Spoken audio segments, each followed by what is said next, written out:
the stand. Now he runs. He produces a magic print. He pulls out another one. This is incredible. This is ridiculous. This is 15 out of 10 of the incredible meter. What a player. What an entertainer. Give him the medal. Give him the Dally M medal.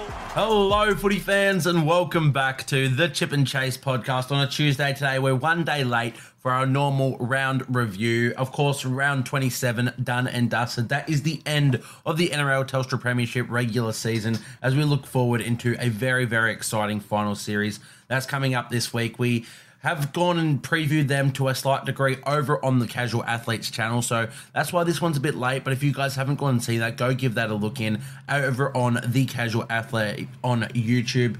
Very good stuff there. Me and Bergs just sat down to chat and do a bit of tipping and preview these games, so won't really get into the preview side of things on this podcast. If you do want to hear my thoughts on that, that's the place to go, and I really do highly encourage you to do that. But we're going to try and get in and do our round review, try and make it a bit short and sharp this week. Just a lot on my plate this week between stuff on the podcast and the page, university, everything that just gets in the way of these sort of things. So let's jump right into it, starting with our team of the week. Going to get through this one pretty quickly. So, round 27, team of the week. At fullback, we went with James Tedesco from the Sydney Roosters. Our wingers, Junior Ponga and Will Warbrick. Our centres, Valentine Holmes and Will Penasini. The 5'8" was Lachlan Galvin in a losing effort. I thought he was tremendous. Jerome Hughes had to be the halfback with, one of the best games of the season, to be honest. Regan Campbell-Gillard and Jack de Belin made up the front row positions. Regan Campbell-Gillard in his last game in the Eels jersey as well, so pretty fitting end for him. Jacob Little was the hooker, just edging out Harry Grant. I thought they were both spectacular, but Little, he doesn't get the accolades he deserves, so that is why he found his way into the starting side. Our second row was Hylam Lukey and Brenton Nikora. Nikora off a 2-try effort where the Sharkies just absolutely demolished the Manly Seagulls, and Hylam Lukey just was untouchable before he got an early shower in this one. I think he ended the game with about 4 line breaks and 10 tackle breaks. It was unbelievable. And at lock forward, we went with Adam Elliott with a nice little try to get the Knights the win against the Dolphins and put them into the final series for 2024. The bench, if you guys don't know, the bench is made up of the best outside back that didn't quite make the starting 13 in my eyes, the best spine player who didn't make the starting 13, the best forward who didn't make the starting 13, and the best bench player of the round. So at 14, we went with Kyle Felt with another 2-try effort. Everybody sort of laughed when I said that he might be a Dally M winger of the year this year. I really think he'll go very, very close. I think he's been unreal in his final season for the Cowboys. At 15, this is our best spine player. We went with Harry Grant, so we mentioned having Little in there. Harry Grant did sneak his way onto the bench with a spectacular performance. Number 16, this is the best forward, Corey Horsburgh. Now, he was named to start off the bench, but he did end up starting, so he gets the forward slot in this one and not the bench player slot, and he gets in based on that effort to win the game against the Dragons. Now, in the overall grand scheme of things, doesn't mean a whole lot for the Raiders season, but I think it was a great bit of individual brilliance for Corey Horsburgh, so he gets his way into our team of the week. And number 17, we went with Jack Williams. We've already had a little bit of pushback on this, which I'd love to see. Give us a bit of debate. Let me know what you guys think about these things, but a lot of people said that Tom Hazelton probably was the better bench forward for the Sharkies in this one, which is a very fair call. Hazelton, his day was cut down short a little bit with injury. So we went with Jack Williams, who I thought was tremendous and well and scored a try for the Sharkies, but love the Tom Hazelton shout as well. And that one wraps up our team of the week. So we're going to jump straight into the round 27. The round 27 review, kicking things off with the Broncos and the Storm. So, of course, the Broncos, they lost this one 50-12. The Storm running out big winners here. And look, I think it's a fitting end for the Broncos season. It's been really, really disappointing. It is crazy that they sort of flew under the radar of how disappointing their season was right until maybe the last fortnight, maybe not fortnight, maybe the last month of the season, where people were like, oh, hang on, the Broncos might miss it. I think everyone just sort of thought they would get in, they'd find a way. They were losing close ones and they were losing just some scrappy ones, and they're finding themselves, they'd make it. But they really did never come good, and yeah, this is the sort of fitting end to bow out against the Dolphins the week before for finals contention, and to bow out of the season against the Storm in this one. It's just, yeah, really disappointing season for the Broncos. I'm not really sure where they go for next season, but we will be sort of looking at those sort of topics over the off-season, trying to keep content going. So if you are interested in hearing how your team, not just the Broncos, but every one of your teams, I will have a video out for every team in the NRL, sort of previewing them heading into 2025, looking at the signings and the changes that we can make.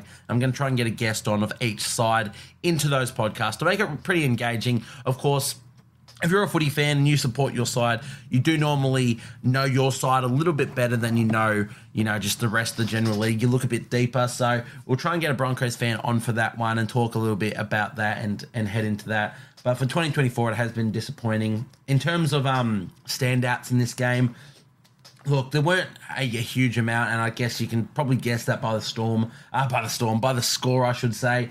Marty Tapau, however, I thought he was unreal, and what could have been his last performance in the Broncos jersey. The Broncos haven't exactly come out and let everyone know who's leaving the club after this year, but Martin Tapau, I believe he's off contract, hasn't been in their team most of the year, but I think in this back end, and even in the early parts of the season, whenever he's got his shot, really, I thought Martin Tapau has been really, really good.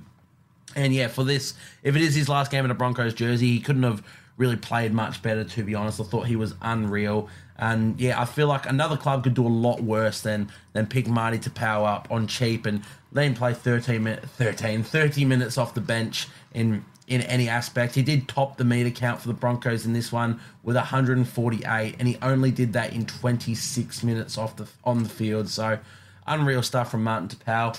Beyond that, Blake Moser, thought he was really good. To me, he has to be the starting hooker for them next year. The good part about Billy Walters, and I think he's had a pretty good season, especially in the early parts of the season. I thought Billy Walters was really, really good. To me, for Billy Walters, he's got that versatility. He came through as a half, and now he's in the hookers and whatnot. If you bring him off the bench as your utility, you've got more around him. And I guess it doesn't really matter if you're doing him or Moser because, if there's an injury in the halves, you still bring Moser on off the bench, put him at hooker and still move Walters out there. So you're using the same interchange.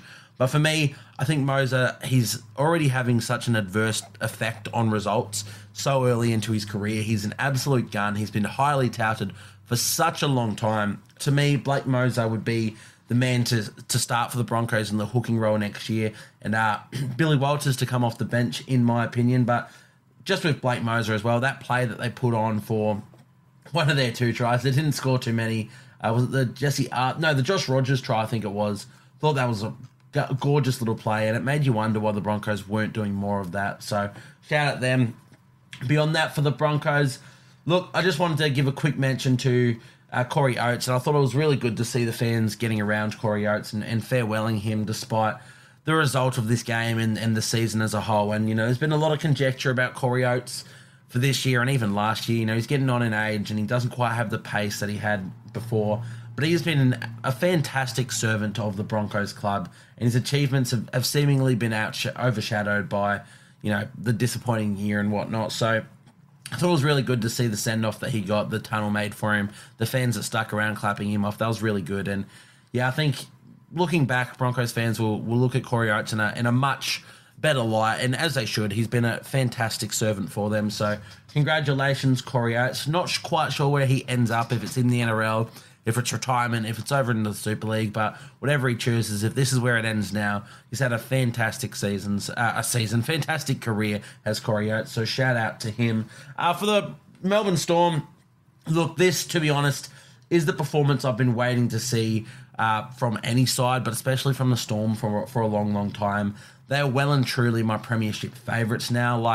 I still believe that it's not a clear-cut favourite this year. Anyone can win from anywhere, except maybe the Knights. We will get to the Knights, but having made top 8, I'm not sure the Knights can do a whole lot. But anyone else, I really think has a chance to win. But this Storm side, with a performance like that, that's the commanding victory I've needed to see to be like, okay, now we have a clear premiership favourite, and it's not the Penrith Panthers. So yeah, I thought they were excellent. Just they threw the ball around. They played out of their own half. It was really exciting and entertaining footy to watch from a fan perspective. But if you're a Melbourne Storm supporter, you're going in really confident into this final series on the back of that. So massive effort from them. Jerome Hughes, I mean, what can you say, really? Probably it's a performance worth more than 6 Dally M points, that's for sure. And you'd want to assume and hope that he has locked up the Dally M Player of the Year award after that. I think it'll be a close race between him and James Tedesco. And, I think James Tedesco in most other years is probably worthy of it, but this season from Jerome Hughes has been simply ridiculous. And this game in general, there have not been better games from an individual player all season than what Jerome Hughes cooked up in this one. I'll just quickly read through his stats. So he scored a hat-trick of tries, 3 tries for a halfback, 151 running metres, 3 line breaks, 4 line break assists, 2 try assists, 6 tackle breaks. As a halfback, it's just simply ridiculous. Yeah, one of the best performances of the season by any player in the NRL, to be honest. So massive shout out to Jerome Hughes for that one. Other players for the Storm, look, a lot of their team were standouts, and we will try not to go through all of them. But Will Warbrick, you got to mention him. Hat-trick for him as well, one of the 2 players in this game to score hat-tricks. He also ended up running for the most metres in the game with 296, only off 16 runs as well. So a lot of line breaks thrown in there. Let's get those exact stats of those line breaks up for you all. 5 line breaks, Jesus Christ, and 8 tackle breaks as well.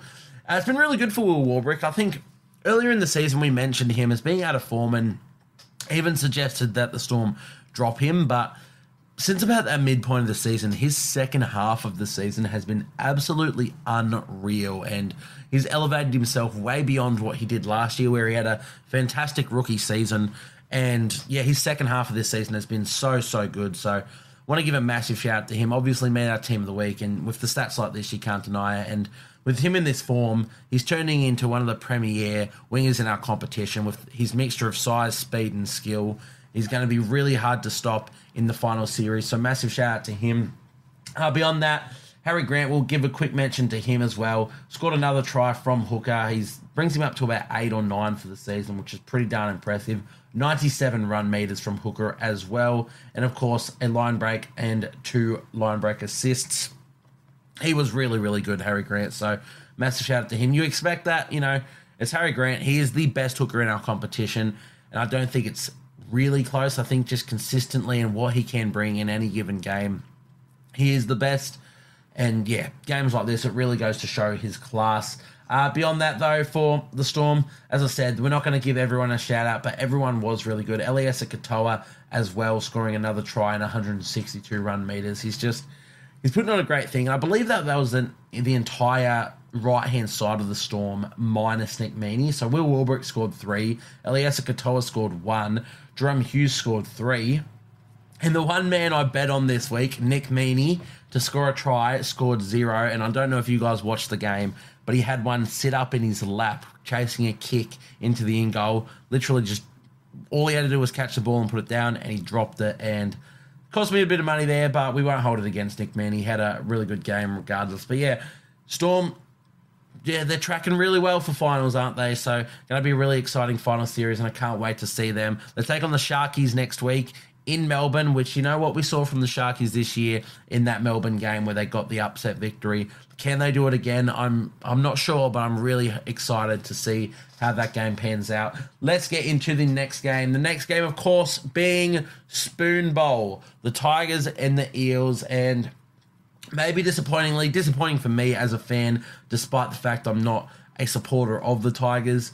I wanted them to win this one, and it just wasn't their day. They ended up losing to the Eels 60-26, and that means the Tigers wrap up their 3rd wooden spoon in a row, which is, it's such a shame, to be honest. Like, you don't want to be doing that at any point of your career. You don't want to be getting 1 spoon, let alone 3 in a row. I think the Knights were the last to do that, but their roster back in that time, the Knights, was really poor, to be honest. So the Tigers, I tipped the Eels in this one. I had to tip with my head. I thought the Eels, they never really should have even been in this position.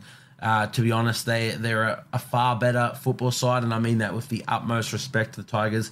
It's been a disaster year for the Eels through a lot of things, but just the quality of their roster and the games that they have played thrown in there, they have been good in patches this season. So had to tip them. I really wanted the Tigers to get it done, but it wasn't the way. I think it all started going wrong essentially when Appy got sent to the sin bin, so he spent 10 minutes off for a lifting tackle on Clint Gutherson, which did look really ugly. Obviously not intentional. If you know Api Coruscant, you know he's not that sort of guy. And you could just see from the reaction that he had as soon as he did it, how gutted he was, and he just knew that, fuck, I've done this, I've put Gutherson into this awful position that you don't want to put a player in, but I've also let my teammates down as the captain of this club because I know I'm getting sent to the sin bin. And you know, you got to love that from Appy, just his ownership of it and how apologetic he was. And he came out and he played well beyond that. But it was the nail in the coffin. I don't want to put it all down to that Appy Coruscant sin bin. But the Eels, they've really got to roll on from that point, to be honest. It's got a lot of quick fire tries. And to reach 60 points is a pretty damning score, to be honest. But yeah, look, it's a disappointing end to the Tigers season. Maybe it's a fitting end. Would have loved to see them, not come last. But what can you say? I do still think that they have made improvements this season, and I really do. They're one of those sides I'm really looking forward to actually previewing heading into 2025, and to get a Tigers fan on here and talk some footy, I think will be really, really entertaining. So looking forward to that one. In terms of standouts for them, look, you got to mention Lachie Galvin. He's an absolute superstar, and we've been saying it all season. I feel so gutted that he can't win Dally M Rookie of the Year, because he's not just the clear-cut favourite. It's one of the best rookie seasons I've seen from a player ever. And for him not to be able to get that is just, it's a big blight. It's so crazy that he can not only not get that award, but I don't think he can get the Dally M 5/8 of the Year award, which I think he'd be right in the running for. A lot of people, Matt Burton would be right up there. Tom Dearden has had a really good season, but Lachie Galvin, in a team coming last, has been unreal. And I know I'm not reinventing the wheel by saying this, but I do agree with those out there who have stated that Lachie Galvin could be the Dally M 5/8 of the Year. If he was eligible for it, I really think he could be. He was amazing in this one. The ball he threw for the junior Tupou try is genuinely as good of a pass as you'll see from any half ever. Like, Andrew Johns is not throwing a better ball than that. Jonathan Thurston is not throwing a better pill than that. It was unreal, and he's still only 19 years old. So I hope he carves out a fantastic career here. There was a lot of conjecture during the early to mid parts of this season about his future and where he goes. And, a bit unhappy, a bit unsettled.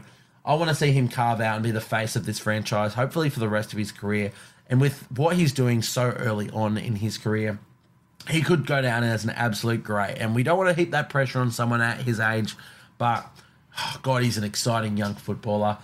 Beyond that, for the Tigers, the Fino brothers, look, mentioning, in the same breath as Lachie Galvin, I think these Fino brothers really have the chance to shape the future of this club.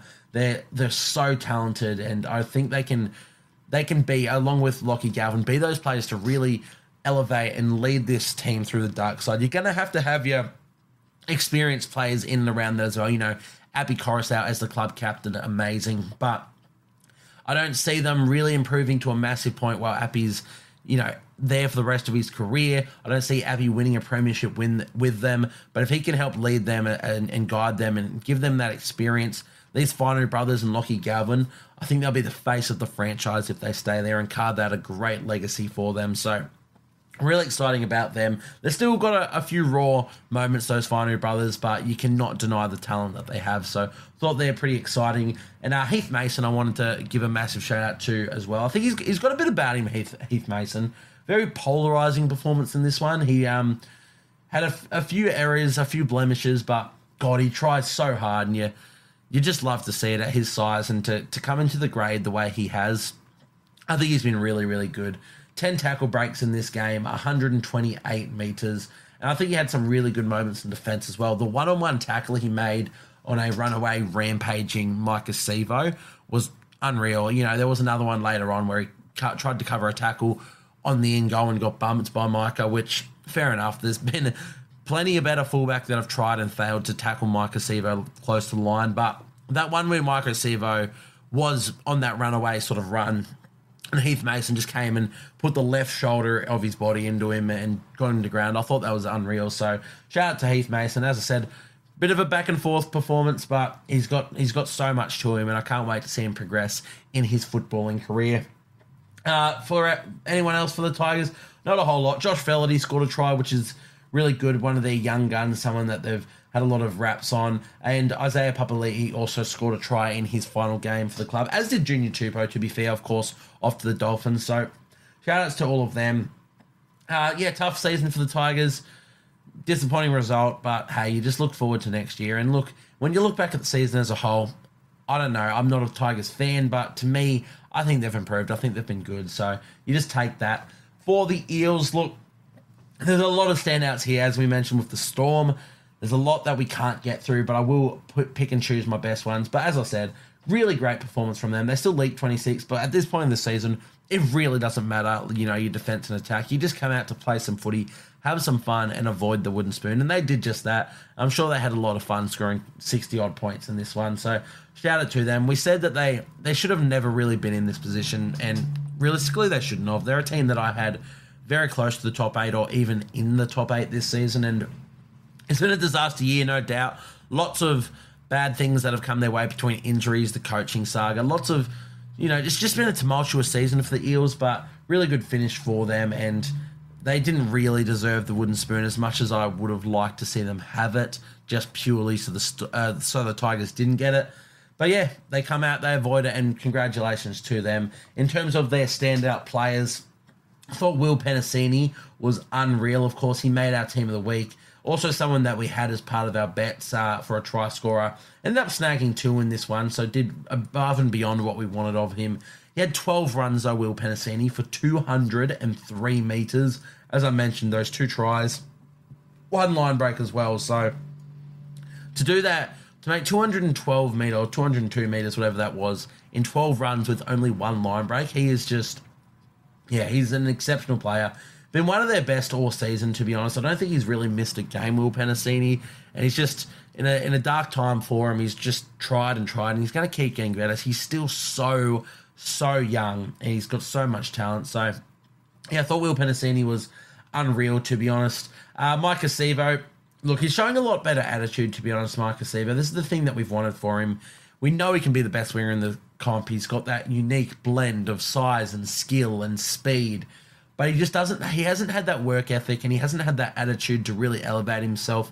And he's, found himself in reserve grade a couple of times this season. But since coming back, these last 2 couple games, he's been really, really good. Only 10 runs again in this one. I would love to see that bumped up more, but it's the attitude of these runs. It's the way he's doing them. It's not just, stock standard up the guts. He's running hard.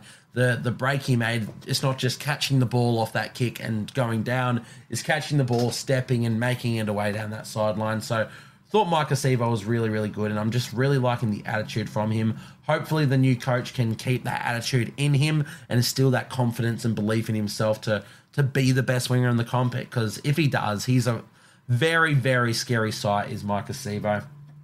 Beyond that, look, Regan Campbell-Gillard, it's actually just announced today from the Parramatta Eels that Regan Campbell-Gillard has been released from the final year of his contract. So this was the last game of his career at the Eels. And they made a bit of a joke about that at the start, Clint Gutherson essentially pushing him to lead the boys out as if, yeah, bro, you're not staying here. A bit of banter between the club, which I love that. That's all good. But a really good end for him. He punched out 68 minutes at front row in his final game, scored a try, which is unbelievable, ran for 138 metres, had that line break, and of course they even gave him the kick at goal as well, which he slotted as well. So you got to love that. He's been pretty up and down this year, Regan Campbell-Gillard, and it hasn't been announced where he's off to next year, but definitely still a really, really class player in there, as you can see in this game. I know it was against the Tigers, but to punch out 68 minutes, you gotta respect that. So yeah, really great send off for his career at the Eels, to be honest, Regan Campbell-Gillard. I think he'll be very happy and look back at that quite fondly. So really excited to see where he ends up when we look at our team previews and signings and whatnot. He's definitely someone that'll feature in someone that a club could definitely target to improve themselves. I think Knights and Dragons were interested. I'm hearing that the Dragons might be dropping out of that race, but we'll have to wait and see. Reports about signings, they're never really on the money. But yeah, really great game from Regan Campbell-Gillard in his final game for them. Kelma Talangi is one of what, I'll wrap both second row forwards into this one for the Eels, Kelma Talangi and Bryce Cartwright. For me, Kelmer just got through the tough stuff all game. He had 19 runs for 200 metres. Didn't end up scoring any tries or whatnot, but just kept trying. He was really, really good. Bryce Cartwright, however, he did score a try and he had a few other moments. He took an intercept. I think it was Lockie Galvin looking for Mason back on the inside through the ruck. And Bryce Cartwright, he just picked it off, showing his skill. We know how skillful he is. Took it away, ended up giving it to Will Panasini to score another try there because he was getting run down. But did find himself scoring another try later on in that game, Bryce Cartwright. So he was really good. Beyond that, Joe Ofahengawi I thought was great. 17 runs for 167 metres. Brendan Hands, I really, really like Brendan Hands. I think his service is unbelievable. Just go and watch Brendan Hands. His service, this is exactly what you need for the Parramatta Eels. So I want to give a shout out to him. And as I said, not everyone can get a shout out, but realistically, not many people before this Eel side played bad at all, and that's why they chalked up the win that they did. So massive congratulations to them for avoiding the wooden spoon, and I'm excited to see what they go up to next season because we know they have the roster to compete a lot higher on the ladder. So let's see how they go. But Parramatta Eels fans, stay positive and stay confident, quietly confident heading into 2025. Let's jump into the next game, and of course it was the big game, you know, the one that we look forward to every year despite not being a fan of these two clubs as a supporter. The Rabbitohs and the Roosters kicked things off in the final game of, well, not the final game of the round, but in the final round of the season. They got their long-awaited game against each other, and the Rabbitohs, they lost this one 28-36. The Roosters, heavy favourites, you know, you would expect that with how they're all placed on the ladder. But here they are, punching out another win before finals. Wasn't without, you know, a bit of pain, though. Once again, I have worries about this Roosters side leaking 3 tries in the last 10 minutes. I know for them it's all wrapped up, and I'm pretty sure they were even resting players by this point. But it's just been too long this season that has happened, and it just has me worried heading into finals. And, you know, we're already worried enough with the injuries that they had before this week. But, yeah, heading into finals, you just can't be giving up these leads. So, especially to a team like the Rabbitohs, who, you know, with the utmost respect, it's been a pretty disappointing year. It's been a disaster year for the Rabbitohs, to be honest. And you know that they get up for this game, but there's a severe lack there's a severe difference in skill and whatnot heading into this game. The Rabbitohs at full strength, maybe they have a side that competes and goes really well, but they were missing some amazing players. They had no Jack White, no Latrell Mitchell, no Alex Johnston, no Cameron Murray. Lots of big outs for that side. And yeah, the Roosters, they really shouldn't have been leaking 28 points to them at all, but you got to give that to the Rabbitohs. I think we'll start on them, to be honest. For a very disappointing year, for what has been a very disappointing year, if I was a Rabbitohs fan, I'd be pretty happy with their second half of the season, to be honest. I know a lot of the drama and controversy started early, and maybe, you know, to a point, that midpoint of the season.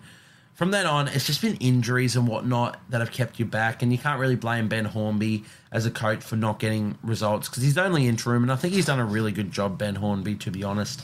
But yeah, I think they've competed despite everything going against them. The players haven't just thrown in the towel; they have actually come out and they've tried their guts out. And if I was a Rabbitoh supporter, I'd be pretty happy with that. And you're never happy losing to the Roosters as a Rabbitohs fan because of that rivalry, but with everything going against you, I'd be pretty happy with how they went. In terms of standout performers for the Rabbitohs, let's start with the main man, Tom Burgess, scoring a try in his final game in the NRL and at the South Sydney Rabbitohs. It's just how poetic, to be honest. He doesn't get too many big toms, so yeah, it was really good. Just it seemed like they had that in mind for them. The season was over, well and truly, and they wanted to come out and compete, and they did a good job of that, but it just seemed like their game plan was like, we're going to get Tommy a try here. And I believe Tommy got another kick at the goal, and he knocked that one over as well. So, yeah, just a poetic finish for Tom Burgess and in his career at the Rabbitohs. What a player he has been. And 2025 will mark the first season that the Rabbitohs go into the NRL without a Burgess brother on their roster since 2010, I believe that is, which is just crazy stuff. I believe he's second all-time in games played for the South Sydney club, and they're the oldest or second oldest, depending how you look at things, club in the NRL, in the rugby league history, to be honest. So, yeah, it's just unreal what he's achieved there. And, yeah, really fitting end. Would have loved to see him get that dub, but for him, I don't think it matters too much. He gets to go over to England and finish his career off in a high there. So, got to love that, and massive shout-out to him. It wasn't just the try as well. We'll go through his stats here. Give him the proper send-off he deserves. But he was just good. 36 minutes he punched out. Well, of course, that try, that conversion, and 105 metres. There was one where Angus Crichton came up to crunch him and just bounced off him, and Tom's laughing in his face. I don't think Angus was really liking it, of course, those two former teammates, but I just love seeing that. Tom Burgess, the shrug on Angus Crichton, who's a big man, and just kept running on his way, laughing at him. I'm like, that's good stuff. He came out, similar to the Eels, they came out and had a bit of fun in this one. And you gotta love that, to be honest. Of course, this game not only marking Tom Burgess's last game for the Rabbitohs and in the NRL, but of course it was Damien Cook's last game at the Rabbitohs as well after a long time there, and really forging his career there. I know he's had stints at the Dragons and stints at the Bulldogs, and he's heading back to the Dragons next season. You know what? Looking back on it, the signing's a bit interesting. I think someone like Damien Cook will be really good for the Dragons. I think he fits what they need. But Jacob Liddle has been unreal for the Dragons for 80 minutes straight, just week in, week out. So we'll have to, again, when we look at these team previews, we'll definitely look into the Damien Cook, Jacob Liddle thing. But another good game for Damien Cook in his last game for the Rabbitohs as well. 101 run meters from a hooker in his final game. 48 tackles, only one missed, and of course he got a couple of conversions as well as their first choice goal kicker. So good send off for him. Once again, you'd love to see him get the win, but tremendous career he's had with the Rabbitohs, and yeah, excited to see how he goes for the Dragons next year. Anyone else for the Bunny as well? We'll mention Jai Gray. We've mentioned him in and out, but every single week he's been such a find in a really tough season for them. Scoring another double in this one. He's just an absolute pocket rocket, and yeah, shining light for them in a pretty disappointing season. So shout out him. And Tyrone Munro showing a clean pair of heels despite the injury, clearly hampered by a knee problem there, and just absolutely blitzed the Roosters and ran down that left-hand edge. And another try, signal to the heavens. Shout out Tyrone Munro. And the fact that he's even playing with all the events that have unfolded for him, and to see him playing as well as he is, he's going to be an unreal player. So love that from Tyrone Munro. Look, there were some other good performances in the Rabbitohs camp, but I will get over to the Roosters. All in all, to be honest, disappointing year for the Rabbitohs, but I think they've built well, and yeah, as I said, it's been quite tumultuous, quite disappointing, a lot of drama going on, but I'd be very happy with how they finished this season. They kept trying, and they've had a few good send-offs to a few good players at the end here, so shout out to them. For the Roosters, look, they got the win, and they, put on 36 points again, despite losing their attacking players of last week. Sam Walker, Victor Radley, another massive player, Brandon Smith, and even Nat Butcher, who was an underrated one that I think slipped through the cracks of another injury that they missed from last week. But they score the points, which is great.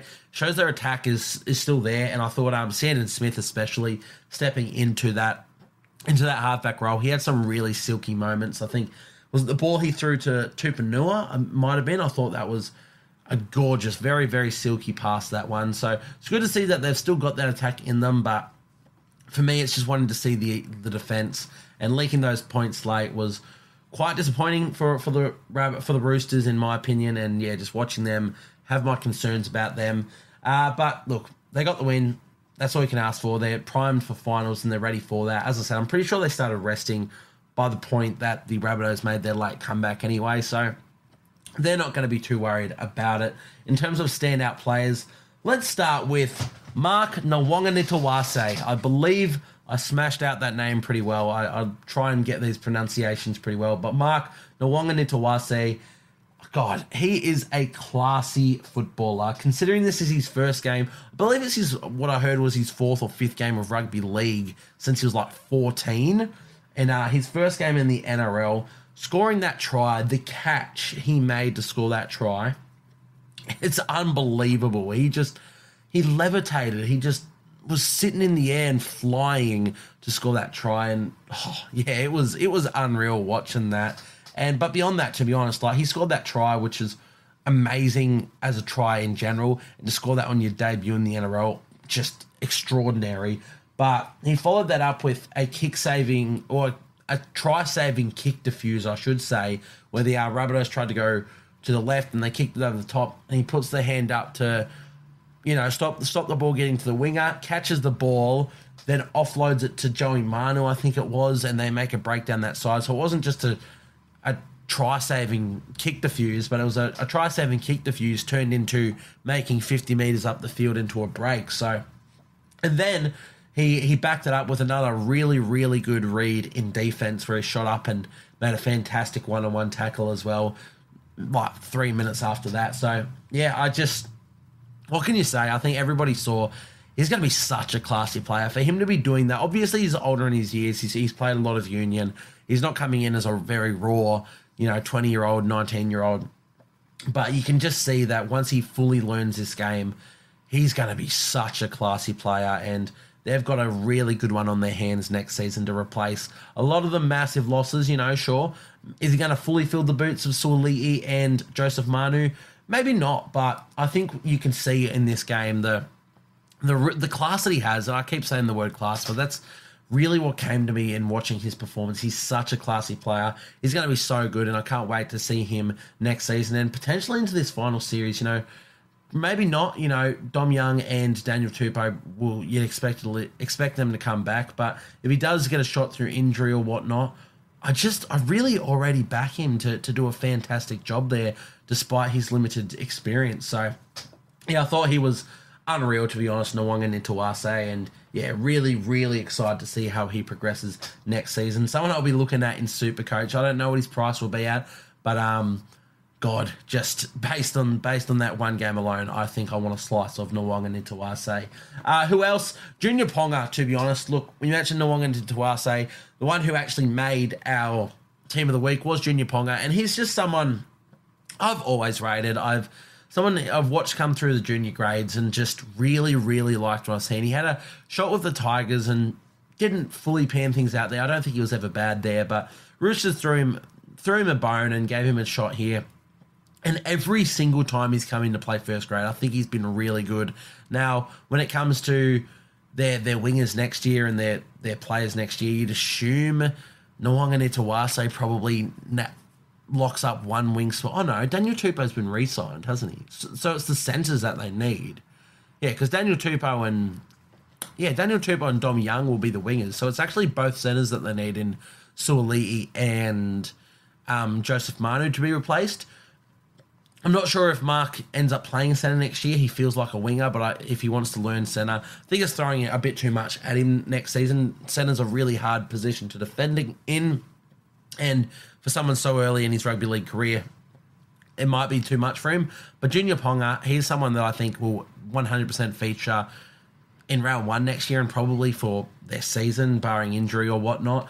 He's just such a classy footballer, Junior Ponga, and he was unreal in this one, scoring 3 tries. Let me get the exact stats of him up, but scored a hat-trick before coming off late with a bit of an injury, which was an unfortunate end to his day. 13 runs, 139 metres as well. There was another try that was taken back where he had a really good offload inside as well. So, yeah, I thought Junior Ponga was absolutely excellent. Made our team of the week, and yeah, really excited to see him next season as well. I rate him so highly. Beyond that, for the Roosters, Satili Tupanua, he's got Bulldogs fans foaming at the mouth, to be honest. Obviously, he started the year as the Roosters' starting second rower and in and out of form and injury. But this back end of the year, he has been so good. And you can just see now the Bulldogs have got a really good one. I think they're signed into a 4 or 5 year deal. So they have a lot of belief in him. It is interesting because I think they need middle forwards, the Bulldogs, and they've signed Tupanua.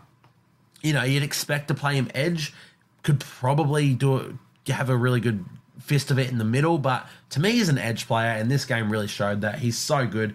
The week before he was unreal as well. So yeah, Bulldogs, you've got to be really happy to get Satili simply because of the depth that the Roosters have in that back row position.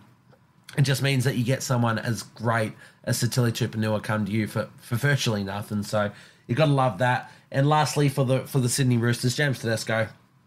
I mean, what else is there left to say about his performances? He's unreal. When they needed someone to stand up with Sam Walker out, James Tedesco once again was that man. 19 runs, 222 metres, 2 tries, 2 line breaks, 1 line break assist, 2 try assists. Team of the week for our team of the week. And, what can you say? What else is there left to say? The only thing that might stop Jerome Hughes from a Dally M is James Tedesco. I said Hughes' performance was worth more than 6 Dally M points, but James Tedesco's, that is 6 Dally M points right there. So I'm going to be very close. I know there's going to be a bit of outrage if Hughes loses it, and rightly so to a degree, because Hughes, I think, has been the best player this season, but I don't think James Tedesco was too far off. I think there's going to be less outrage with this one than there was with the Ponga Johnson debacle last season, because Tedesco's been unreal, and he's done it essentially the entire season. So what can you say? He's so good, and the Roosters, if they are to make a grand final or to win a premiership, you can't back against them because of a man like James Tedesco. But yeah, that one wraps us up for that game. Let's try and get through these other games a little bit quicker. Trying to get through these. How far are we in? We've got 5 games to go. Dragons Raiders up next. What a finish to this game there was. I mean, Raiders, I tipped them, but early, they were down a lot early. It ended up being 24-12 at halftime. Could have been a lot more, to be honest. I think the Dragons, what were the Dragons up? They scored in the 0th minute, the first minute of the game, the 8th, the 11th, and 19th. So they were up 24-4 or something. Yeah, 24-4 after 20 minutes. And end up losing this game 26-24. They didn't score another try from the 19th minute through to the rest of the game. And that, I mean, it's a fitting performance to close out their season, isn't it? It's just, they're so inconsistent. And it's not just inconsistent week on, week off. It's inconsistent in halves. Like last week, really, really poor against the Eels, and then throw it around in the last 10 minutes, and they're amazing. This week, amazing in the first half, and then they just don't play in the second. And yeah, look, to be honest, it's just a fitting end to their season. A disappointing end, sure, but in the end, you sort of look at it. A lot of people tip the Dragons, including myself, were right down the bottom of the ladder this season, and they've gone well and truly above and beyond that. It's disappointing in the sense that they've had so many great games, and they had that top 8 spot locked up until they just threw their last 2 games. Like all they had to do was win against not easy opposition, but not the hardest of opposition. All they had to do was win, and they fumbled that, and it's disappointing in that sense. But overall, when you look back at the season, I'm sure you go, you know what, we overachieved. We got a lot better than what people thought. So, yeah, what can you say, to be honest? In terms of standouts for the Dragons, we mentioned Jacob Little, made our team of the week, and just in general, his season as a whole has been so, so good. Scoring another try in this one, but ended up running for 162 metres from hooker in 8 runs. So he's averaging 20 metres a run from hooker. That is unbelievable stuff from a hooker, from any player in general, to be honest.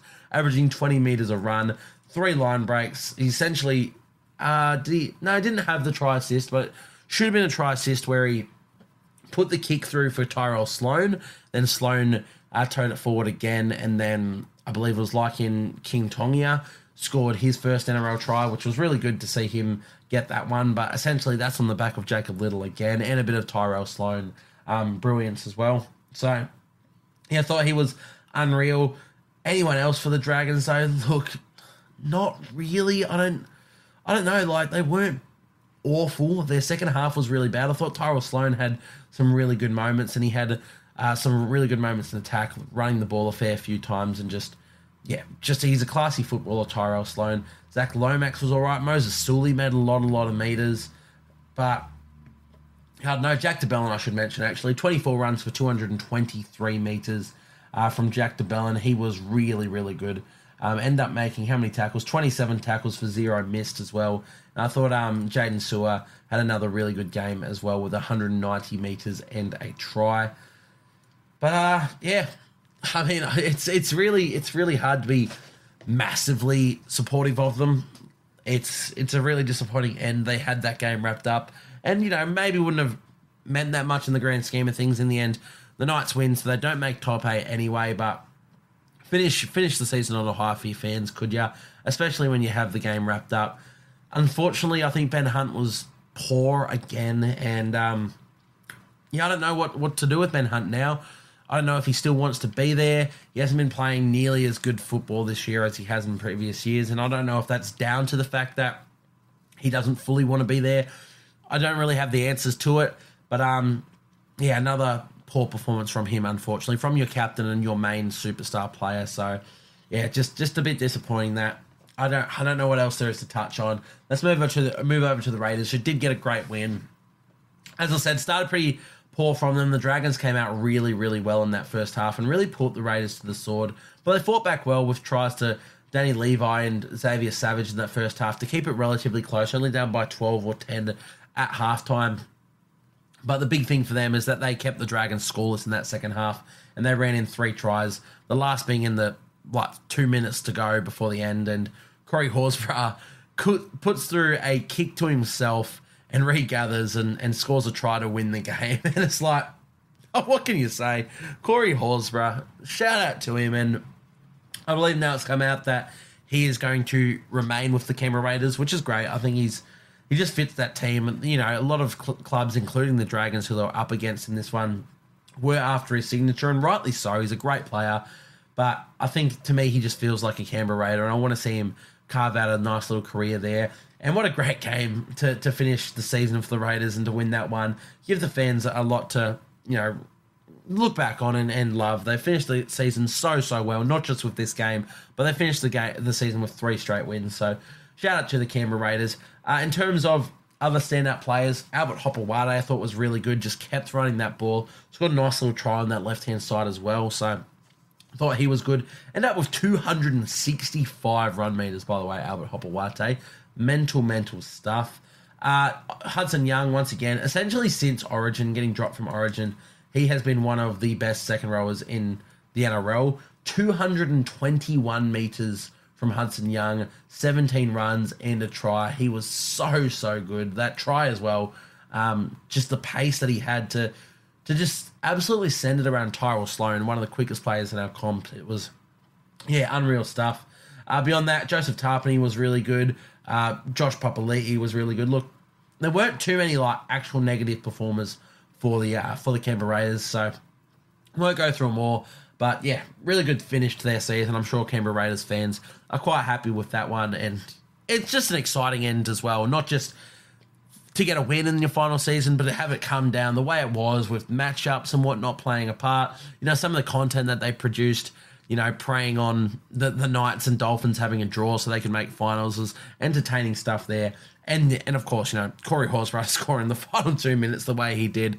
Well, it's exciting, and that's what rugby league's all about, to be honest. So, great game from the Canberra Raiders to close out their season, and another team I'm really excited to jump into our sort of preview podcast over the off-season and talk about, because I feel like there's a lot to dig into with the Canberra Raiders. But let's move into the next game. The Bulldogs and the Cowboys. The Cowboys getting a win here, 44-6 over the Bulldogs. Let's do these ones short and sharp.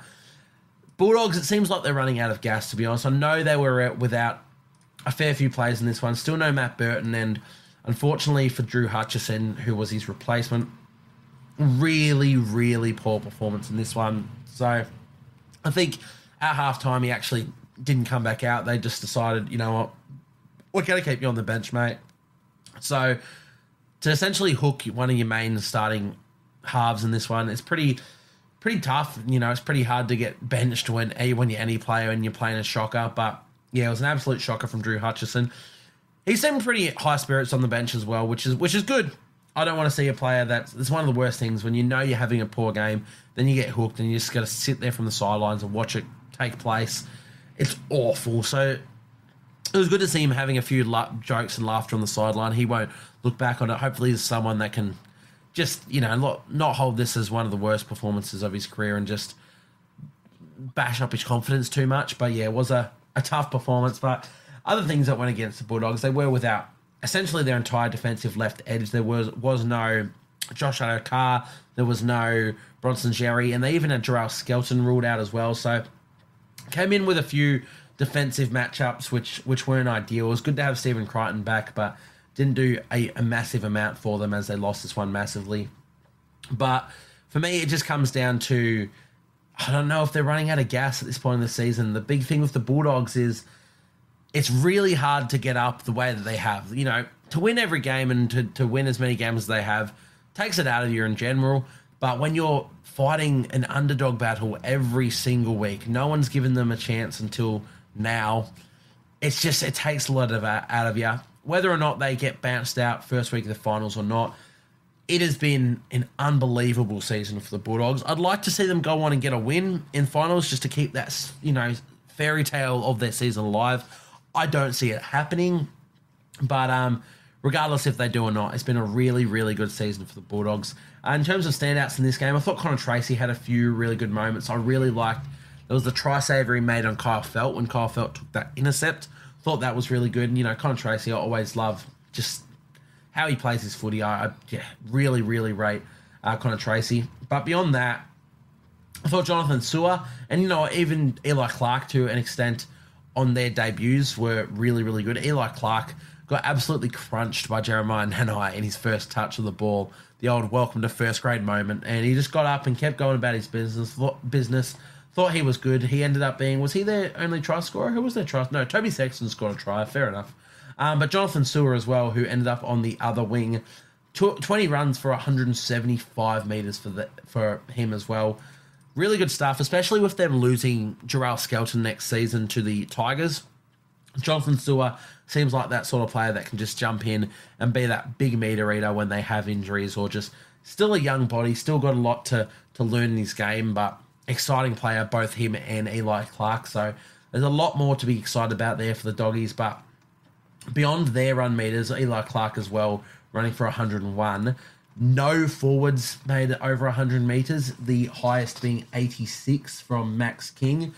And only Connor Tracy and Jacob Kiraz also went over 100 metres with 124 and 119. So, as we said, that's the big thing with the Bulldogs is their middle forwards. They just, to me, they haven't had that.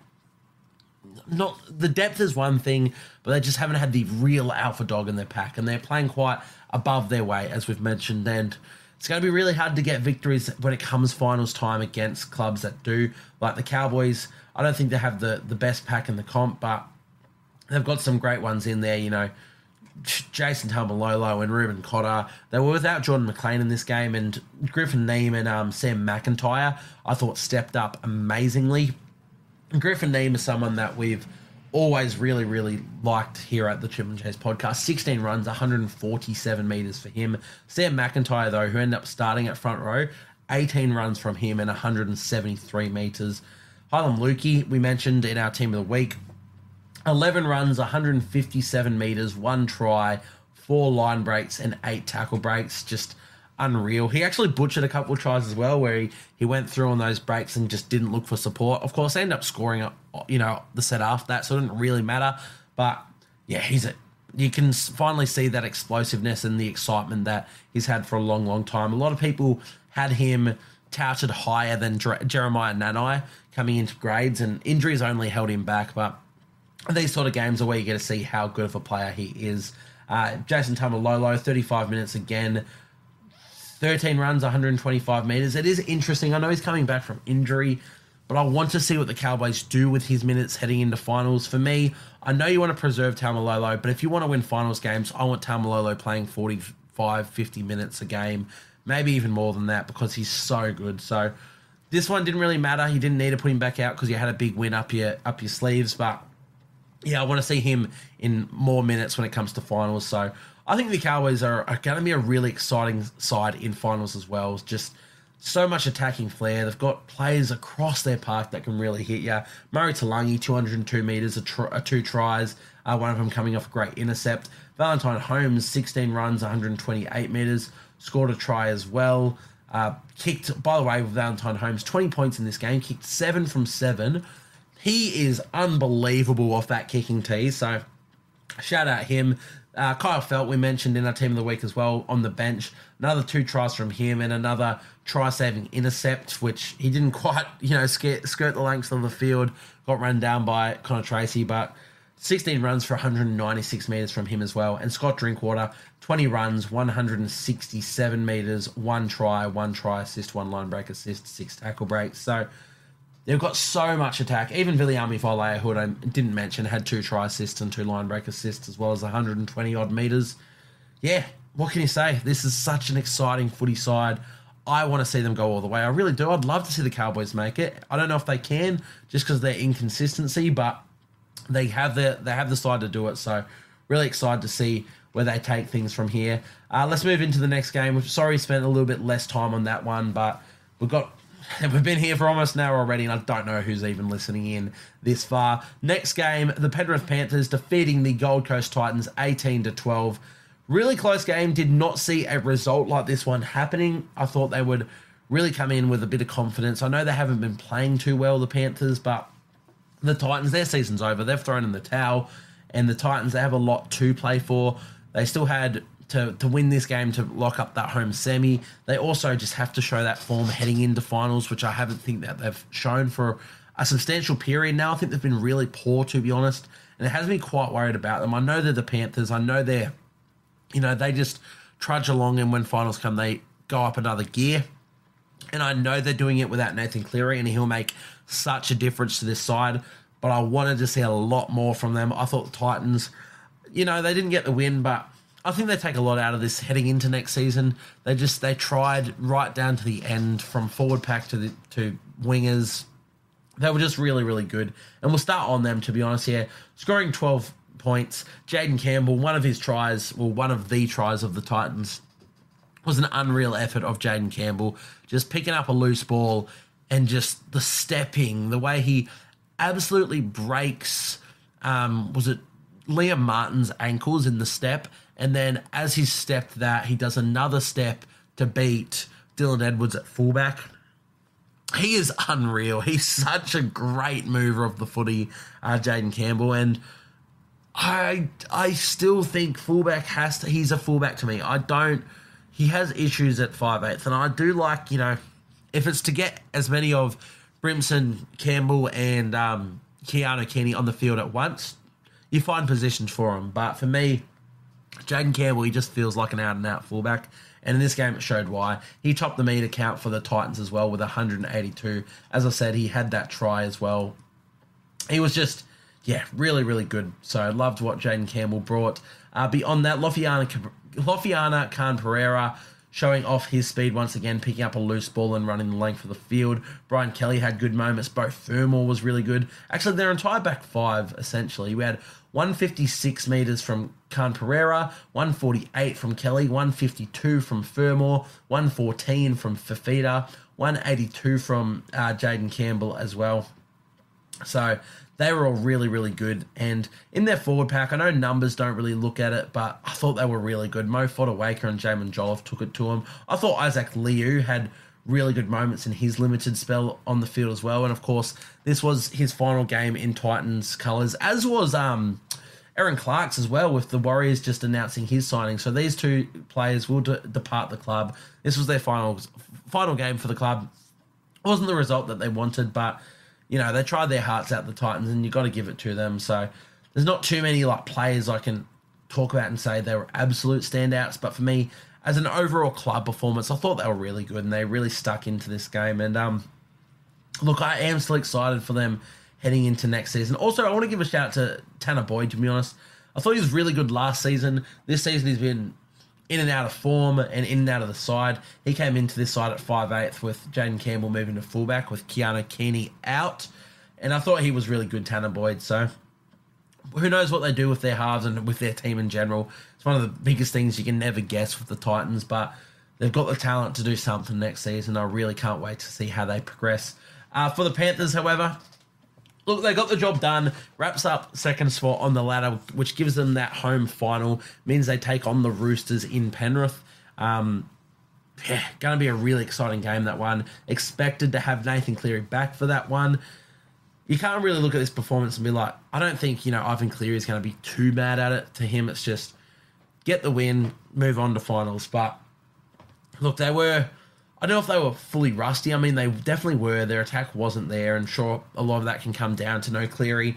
But as I said, for me, it's more of the Titans really just putting up such a good fight and really just, they were always scrambling in defence, the Titans. And yeah, definitely should have been a higher scoreline for the Panthers, but they get the win. They move into finals, which is what matters. You've wrapped up second place, so am I going to be too disappointed? Not really, but not really. Dylan Edwards at fullback, 24 runs, 225 metres in a try. I thought he looked to be moving a lot freer in this one, which I expected from some of the video footage that was coming out of their training sessions throughout the week.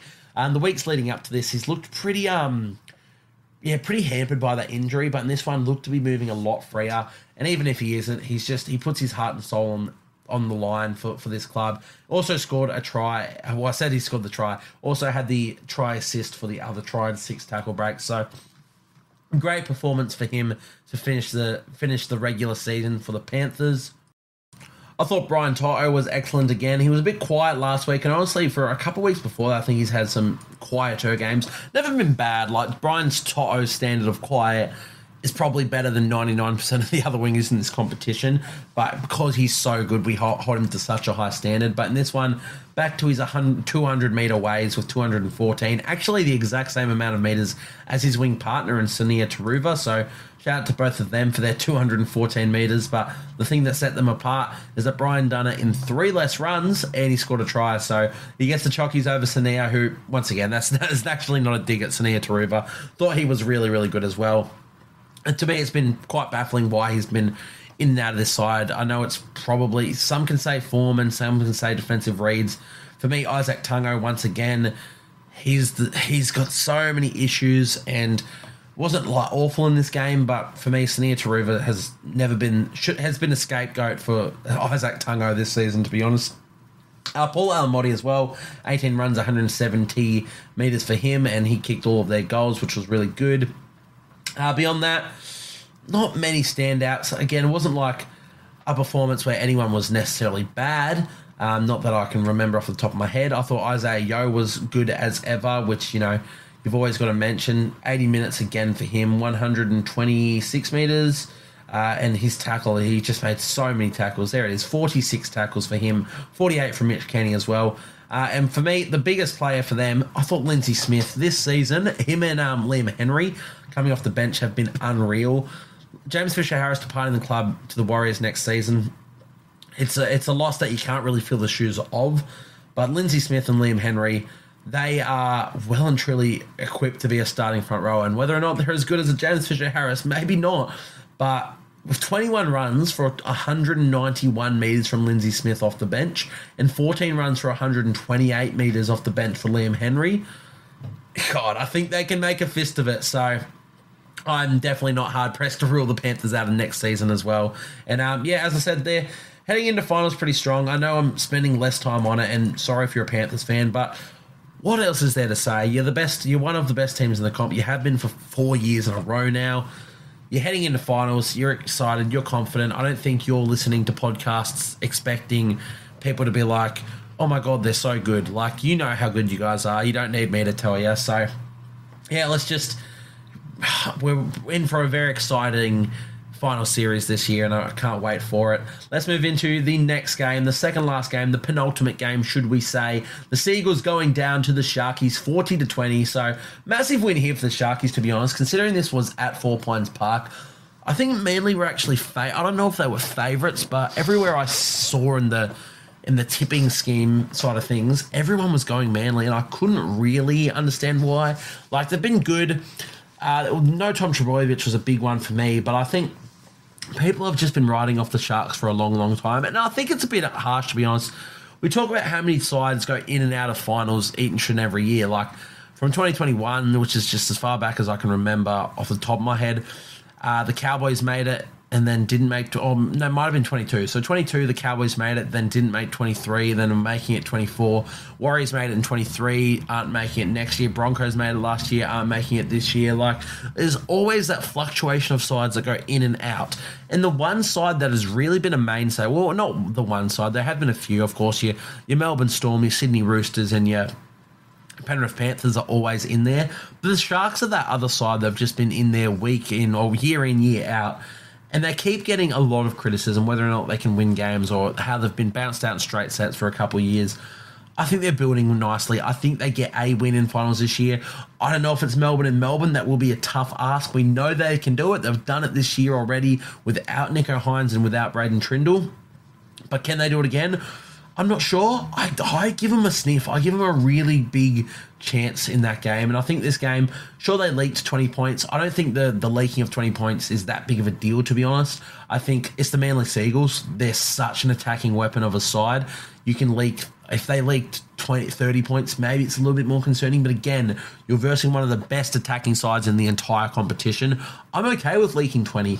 The big thing is you put 40 on them. And I know the Seagulls aren't the best defensive outfit in the competition, but the Sharks, they pride themselves on that defense, and then to come out and just tear them apart, dissect their Seagulls with a fantastic game plan, to be honest. It wasn't just soft tries. It was they knew their target areas, the Sharkies. Craig Fitzgibbon obviously got them up and got them in the video sessions and said, this is where we're attacking, this is the game plan.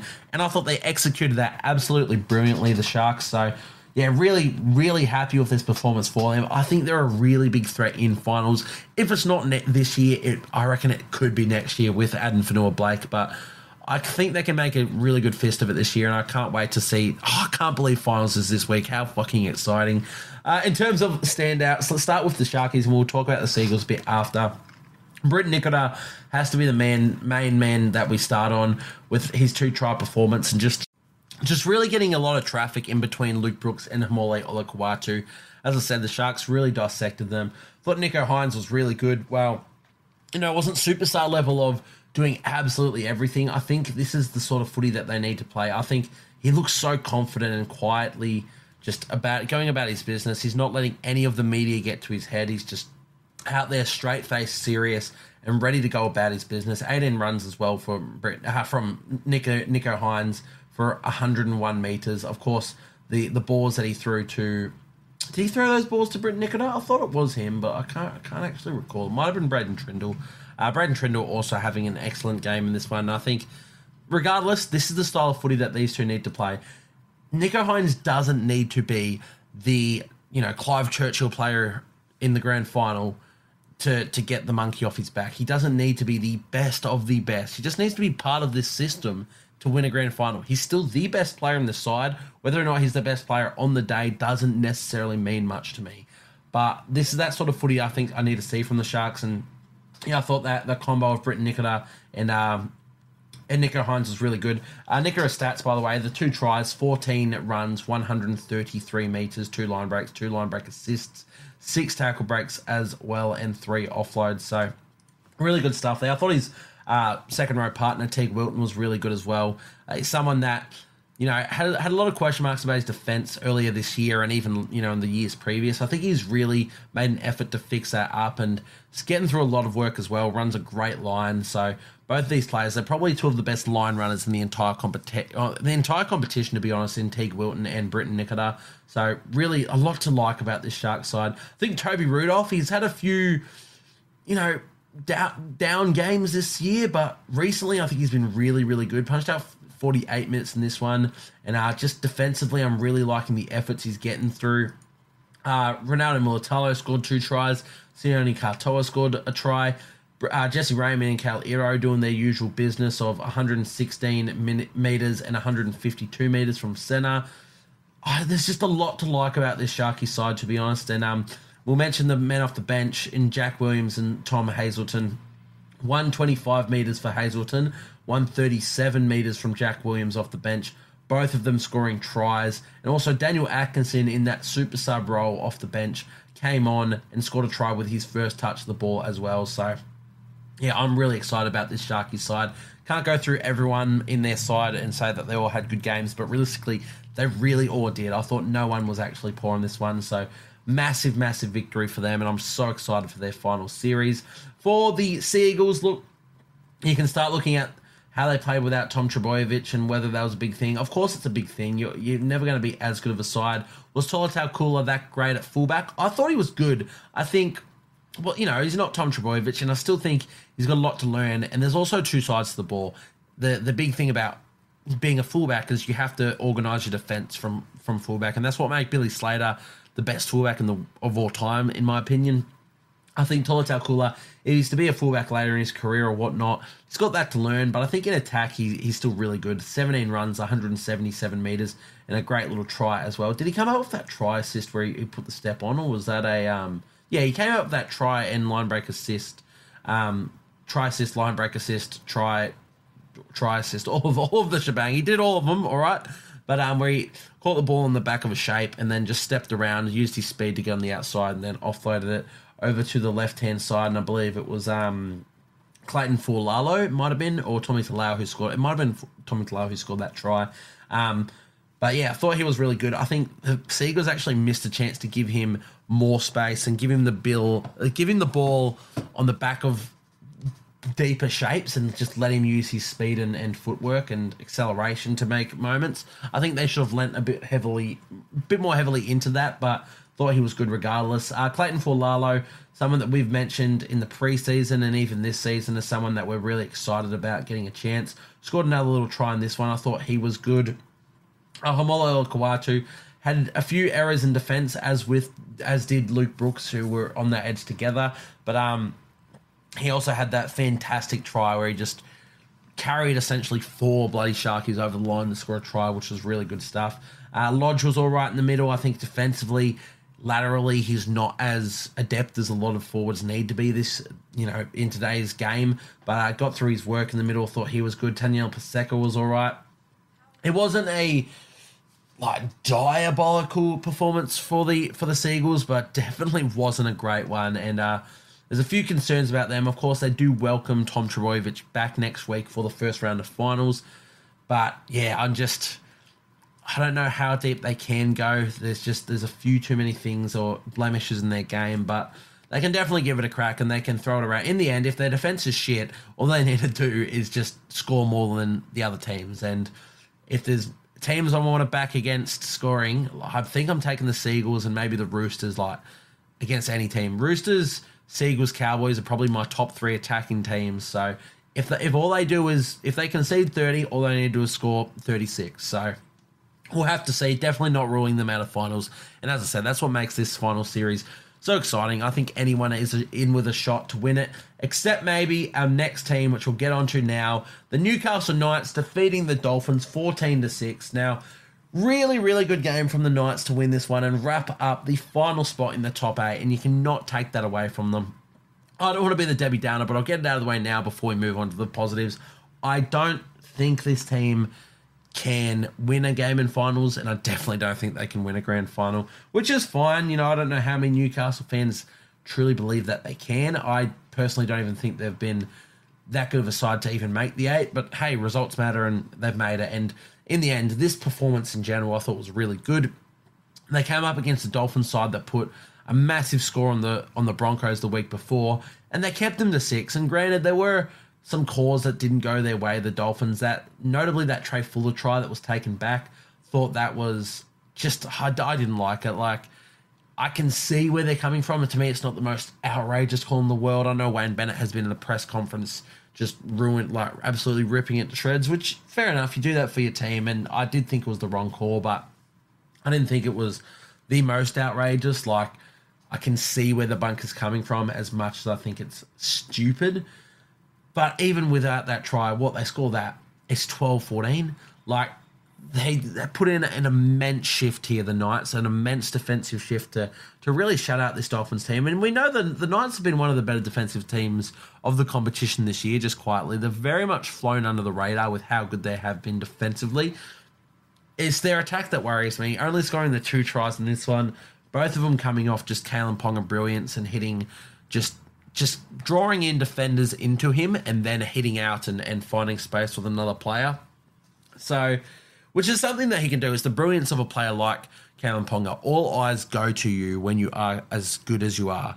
And that's great, because that means when you're coming up against defenses, they bite in on you. They're looking at, even if they're not directly changing their attack out of their defensive shapes to come in on you, they're looking at you, and it's when you've got all eyes on you that you can make it happen for others. And he did just that. Kalen Ponga, I thought he was really, really good, and He's got everything to his game, Callum Ponga. Just keep him fit and healthy, and he's just one of the best, if not the best, fullback or even player in our competition. He's so, so good. But yeah, got to shout out the Knights defense. They were unreal, and in the end, they won the game in front of a sold-out home crowd, and they move into the finals. And at the beginning of every season, that's all you want your team to do is play finals, especially if you're one of those teams that borders on them, which the Knights have been.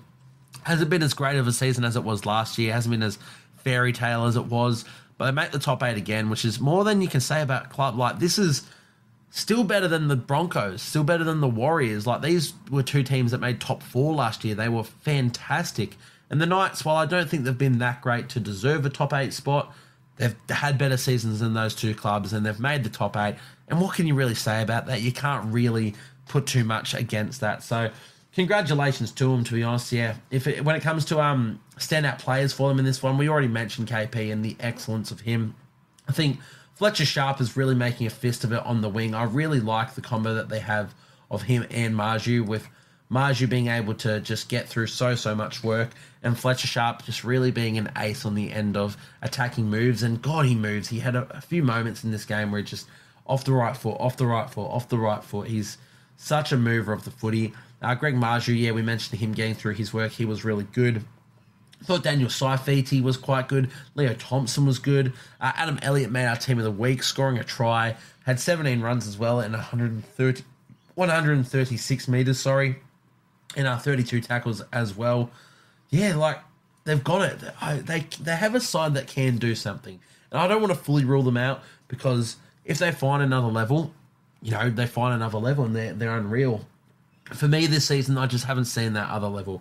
And the big thing for me is I don't know if they can do it with a halves pairing of Jack Cogger and Phoenix Crossland. I think they've worked for what the Knights have been playing recently, but what they've been playing is really tough defensive branded footy, and then Kalen Ponga is essentially in charge of all your attack, and I don't think you can rely on that when it comes to finals. So yeah, I'm a bit worried about them, but in the end, just based on this game alone, we're not previewing finals yet. We're just talking about this game. And they got the job done, and they got it done in a great defensive effort. For the Dolphins, that's the end of their season. And once again, disappointing end in terms of this result, but a fantastic season for them as a whole. A club in its second season as a franchise to be fighting, coming down to the final game of the final round, to be almost in the top 8, to make finals in your second year is unreal. So, yeah, massive shout out to them. We mentioned the call that went against them, that Trey Fuller try. I think it should have been a try, but I'm not here to say Dolphins robbed. Like, to me, yes, it's a try. You still have to put the icing on the cake beyond that, and you should have iced other opportunities to score and win this game. So I'm not going to look at that too much. For me, I'm not going to look at this game too negatively as well. As I said, as a season in general, I think it's just been really, really good for the Dolphins, and they tried. They couldn't come up with the attacking flair in this one, but they kept trying. Thought Trey Fuller was excellent at fullback with 25 runs for 253 metres. We already mentioned the try that was taken back. He had 14 tackle breaks. Holy Jesus. He's so good. I don't know if this is where they go next season. They actually just let it rock with Trey Fuller at fullback, Hamiso and Herbie in the centres. I don't hate it. Now, for me, I love Hamiso at fullback, but it seems to be working, and if it means getting a player like Trey Fuller into your squad, I really like it, especially when he's putting up numbers like that. Hamiso Tabuai-Fido was good again as well. 17 runs, 159 metres. Herbie Farnworth, 26 runs, 281 metres, 123 post-contact metres, and 11 tackle breaks. Unreal stuff. And I thought Sean O'Sullivan was quite good as well. Flies under the radar. Cops a little bit of slack, Sean O'Sullivan, but I think he's such a good player. 21 runs for 115 metres from your halfback, and he just kept trying to conjure stuff. Has a good kicking game in him, and ended up making 36 tackles as well. They kept going at him. He did miss 8, fair enough. They really targeted him in defence, but more often than not, he came up trumps. And yeah, I thought he was really good. Now, the other big thing out of this game is Jesse Bromwich. This is his final game in the NRL, his final game for the Dolphins, and just what an unreal career he has had. He has been not just one of the best front rowers and the best forwards of the 21st century since his debut, realistically, but when you look at his career all time, and I think it'll really elevate in status over the coming years.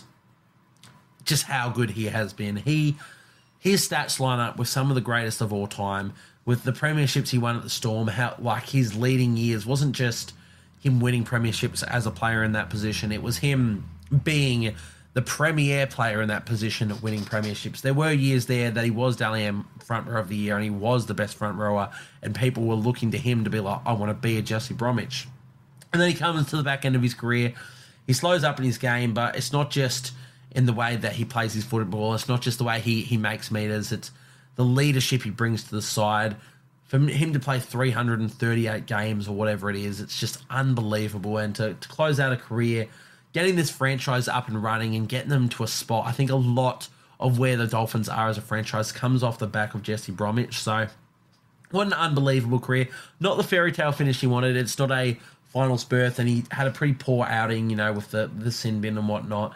But in the end, I just want to look at his career as a whole, and I think he will go down as one of the greatest front rowers we have ever seen. It's a career that will, as I said, it'll grow once he's retired. One of those ones that we don't know what we have until it's gone. So I can't wait to see, how Jesse Bromwich is remembered. But yeah, what a fantastic career for him. Anyone else for the Dolphins? Look, not a whole lot. As I said, that's their season done and dusted. For me, it's still a fantastic season. It's not the fairy tale finish. It's not a finals berth.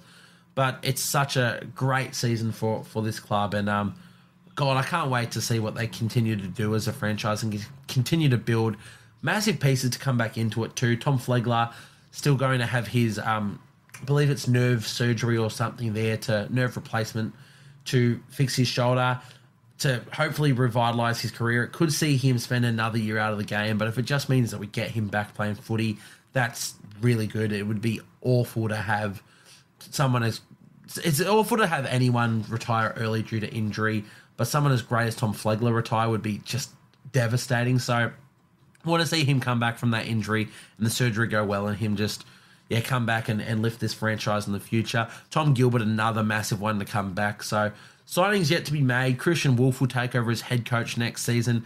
This didn't just mark the end of Jesse Bromwich's tenure here. It is the end of Wayne Bennett's tenure at the Dolphins, and he's done the best he could over these 2 years. He's been unreal. Moves on to another chapter of his book, Wayne Bennett with the Rabbitohs next season. I'm excited to see that one play out. I'm equally excited, or if not more excited, to see where the Dolphins go from here with Christian Wolf leading them. And, what a season it has been for them. Didn't get the chockies, didn't get the result, but in the end, great 2024 season for them. And that wraps us up, guys. We will try and do some more content in the coming weeks. Obviously, content on the Instagram page is slowing down a bit now because we're in end of season. So I can't do my Supercoach content as I would like, though I am trying to organise a little bit of a review podcast on my season and a few of the boys' season that we've had in our little group in our league. And a few of the boys went pretty darn well this year. One in particular had a fantastic year. So if you want to, learn about Supercoach or just have a bit of banter and see, it's going to be a fun podcast. It's not going to be, really analytical and going through everything. It's going to be looking back, telling our results and laughing at the stupid trades and stuff that we made along the way and the captains. It's going to be really fun trying to organise that for this week or next week and get that one up for you guys. Might be a longer form podcast. We'll have to see. But it's something I'm looking forward to, even just to sit down and do it. It'd just be fun to go and do it, but to put a camera in front of us and just record it, that's where the entertainment comes. So I'm excited for that one. For content that you guys want to see on the podcasting page, let me know. We're still trying to cater to all of you. Anything that you want to see, we're going to try and make that a reality. And a lot planned for the off-season and especially heading into next season. So stick with me. We might slow it down over finals. I'll try not to, but trying to brainstorm a few things to keep us up and running there. But maybe take a couple weeks off after finals, and from then on, off-season to pre-season, we will be trying to keep this content going. So thank you guys for sticking with me. This marks the end of the 2024 regular season. We will still do round reviews for the finals and get through them, hopefully a bit quicker because half the teams left in the NRL. But yeah, excited for this final season. And good luck to all of you supporters if your club has made the finals. And yeah, let's all just enjoy a great end to the NRL, to the footy season for 2024. So thank you guys for tuning into this one, and I'll see you guys next time.